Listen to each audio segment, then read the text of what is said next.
Hello, everybody, and welcome to another division breakdown and preview.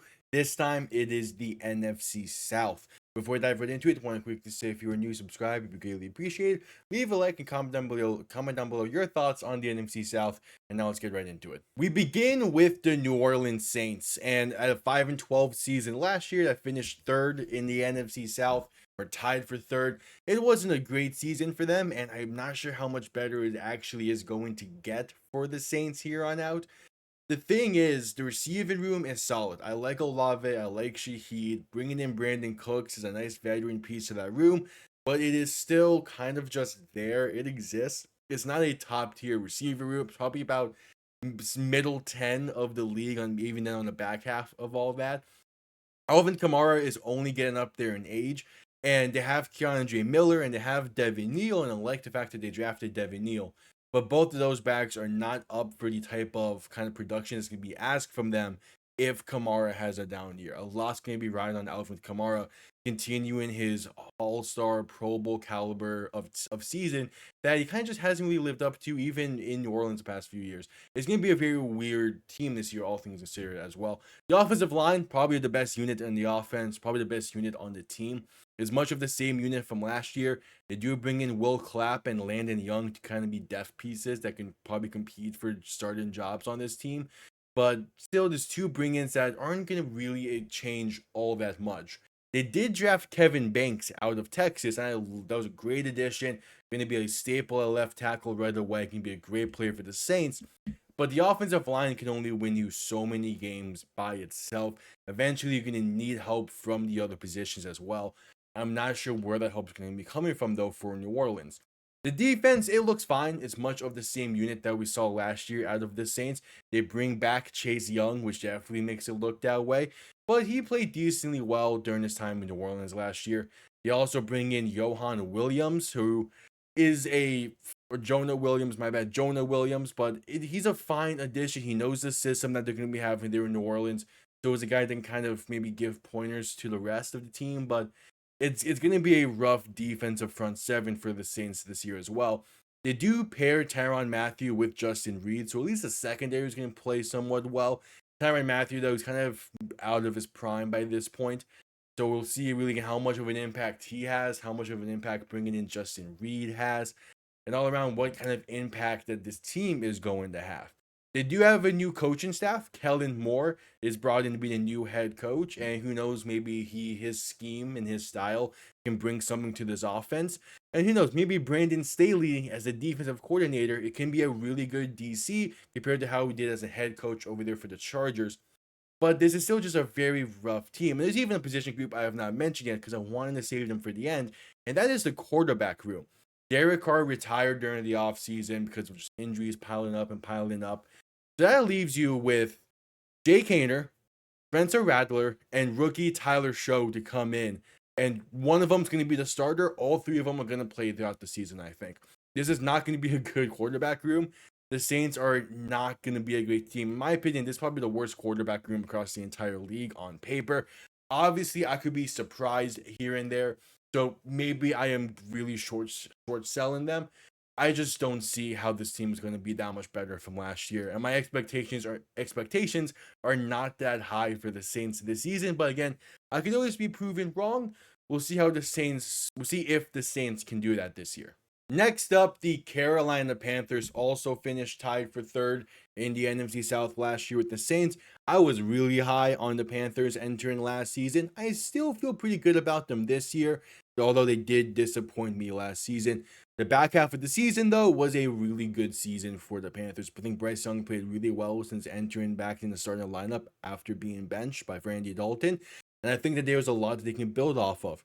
Free agency was more so a re-sign period for them. They didn't really add a whole lot to this team. Offensively, they bring in Rico Dowdle and Hunter Renfrow, who are pretty solid additions. Rico Dowdle's going to be the running back too, due to Jonathan Brooks being out for the season, being placed on the PUP to begin off-season minicamp. So that's a very tough loss there. But again, Rico Dowdle can be a really solid running back 2 option for the Carolina Panthers. I'm not really sure what Hunter Renfro's role is going to be on this team. I like a lot of the other receivers they have. Renfro's been out of the league for a year, but he can still probably be a serviceable receiver for Bryce Young. And then for the defense during the free agency period, to bring in Trevon Mohig, who was with the Raiders throughout the first few years of his career, and he's going to improve the safety department for the Panthers. But this is still a secondary that is more so kind of hoping for really good development instead of actually like bringing in veteran pieces. So I think it's a fine addition for the defense that, was an okay defense last year. Could definitely have room to improve. It is still a relatively young team that the Panthers have. I do definitely feel like they nailed the draft. I feel like they drafted really well, and getting T Mac with your first round pick definitely helps with that. Jimmy Horn was a 6th round pick who played great for Colorado the past year or two over there. And then as an undrafted free agent, they bring in Kobe Hudson out of UCF. And I was able to watch him. I watched him the most out of most receiving prospects because I'm a UCF fan. And he's a great deep threat option. I feel like if he's given the opportunity, he can definitely be a great piece for Carolina. We'll see though how he does in training camp and if he can become a piece for this team. But Kobe Hudson, he definitely has potential there. They also drafted Trevor Etienne to be another running back option for this due to Jonathan Brooks being out for the season. And again, I think it's a really good draft. I mean, you have the pieces there that can make this team that much better and give Bryce Young that much more weapons. Again, Trevor Etienne in the same backfield as Rico Dowdle and Chuba Hubbard. It's going to be a pretty solid backfield. Definitely going to see probably more so a 2A, 2B role for Dowdle and Etienne. But obviously, we'll see what Dave Canales has in store over there.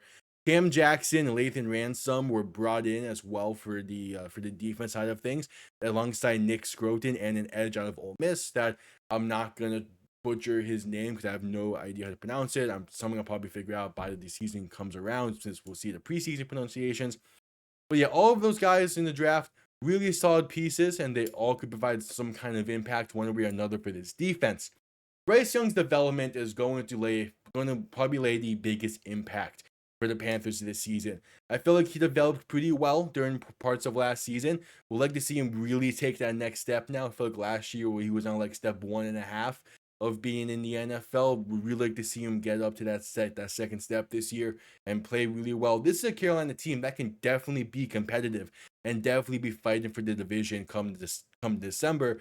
It could potentially even make the playoffs as a wild card 7 or 6 team, but we will see. Let me know your thoughts about Carolina. Again, this is a team that I still feel pretty good about despite the lack in performance from last season. The Atlanta Falcons are next, and they came close last season to winning the division. There's an argument to be made that if Penix played sooner, they could have surpassed Tampa for that division crown. That obviously didn't happen. Penix is going to be getting the full start this season. He is their QB1. I'm going to be very interested to see how he plays. I think he's a fine quarterback. I think Atlanta has the weapons around him to where he can be able to play really well. We'll see how he fully adjusts to the NFL season. He played the final like 5 weeks last year for the Falcons. So that's not really a great it's a great way to make your debut because not a lot of stakes at that point. But now that it's a full season, we'll see how he's able to play in that department. But the offense did not have a lot of pieces added to it, at least according to ESPN. The only truly new piece added to this offense was a 7th-round pick by the name of Jack Nelson. For the most part, they kept pretty much everyone from the offense last season, which can definitely work and have the weapons, but I do feel like they underperformed at times, and part of it is because Kirk Cousins played through injury. But the defense is where they truly did add a lot of new pieces. It was their focus, and even then, they focused on the front 7 quite a bit. Leonard Floyd and Morgan Fox were added alongside Devon Diablo to be the free agent pickups to that front 7. Then they drafted Jalen Walker and James Pierce with the first 2 picks, again to improve that front 7. They also did bring in Mike Hughes and Mike Ford through free agency, and then they drafted Xavier Watson, Billy Bowman through they drafted those 2 guys to be the improvements to the secondary. It's a very weird, I want to say weird team because I've been saying that quite a bit throughout all these, but it's a team that definitely leaves a lot of questions that need to be answered this upcoming season. And there wasn't a lot to talk about for the Falcons in terms of new additions, which kind of surprised me. I feel like they definitely needed to add to this team in some ways, especially on the offense. But we'll see. They feel confident in this offense. They're saying that if Penix played sooner, they would have been just fine. I'm not saying that would not have been the case. I'm just saying I would have liked to see some new addition to this team one way or another. Because again, at moments last year they didn't play up to standard, I feel. But we'll see again. A lot of this is going to ride on Michael Penix and how he can play for Atlanta this season and how that offense is going to be ran. But I'm just not sure if they did enough to claim the division, but obviously time will tell on that end. And finally, the Tampa Bay Buccaneers. They fell to Washington in a wild card round last year. A slight downgrade from how they did in 2023, but you still feel like they improved in some ways over others. And they were also a team that was pretty silent in free agency. I mean, their only true new addition was Hassan Reddick. And yeah, he was a great player in Arizona and during his time with Philly, but then he had that holdout with the Jets, and he just didn't really play well for the Jets when he did end that holdout in those final 10 games of the season. We'll see. It's a 1 year deal for Hassan Reddick, so I wouldn't really say it's the riskiest of deals. I think they can definitely win that deal. It's not like they can really lose it, in my opinion, because it is a 1 year deal. I think he'll play fine. I think he wants to be in Tampa compared to New York. But obviously, we'll see. Time will tell. It did improve through the draft, though, we'll say that. Benjamin Morrison, Jacob Parrish, David Walker, and Elijah Roberts were the four defensive guys that are brought in through the draft. They can all provide a level of impact for either the defense or the special teams unit. But the big thing is, for me, that's the draft was bookended by two receivers. Emeka Ejbuka from Ohio State, probably mispronounced that. But they're bringing the receiver from Ohio State first with their first round pick. He's going to be a fantastic additional weapon for this Buccaneers team that already has three great weapons on the receiving end. And then they drafted Tez Johnson, which I'm shocked he fell as far as he did in the draft. I think he's going to be a great fit for this Tampa team. And again, they already have Mike Evans, Chris Godwin, and Sterling Shepard as the receiving core. Then you add in these two young guys, it's going to be an even better receiving core just because you have more options to work with there. You have more formations you can throw out there. So, yes, they didn't add a whole lot, but in the parts that they did add, they improved in those fields. And then the parts that they didn't add into, I feel like they were just fine anyway with the team, with the guys that they had there on that roster. Again, last year was a slight step back, arguably room for some improvement from 2023, but they have all the talent. They have the pieces. I feel I really like Tampa. They definitely can continue the divisional crown trend that they have the past few years. We'll see how far Baker can take them. I think he's the main question mark because of how up and down he can be.